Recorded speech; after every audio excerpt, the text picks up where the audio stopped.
Excuse me. So basically, a vanishing point is a point at the horizon.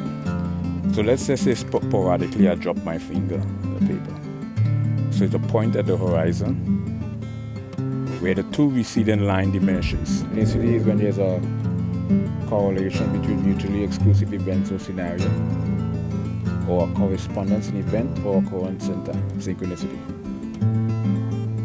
You know, serendipity is synonymous. You know, across the board, I tend to meet a lot of people who are inauthentically conscious. They wear consciousness on their sleeve. It's like a facade. It's an introductory facade. It's like a sociological and psychological facade they use when interacting with complete stranger to impress them. So ambiguity means indecisiveness. I don't encounter, in fact, unanimously across the board, I tend to meet a lot of people who are inauthentically conscious.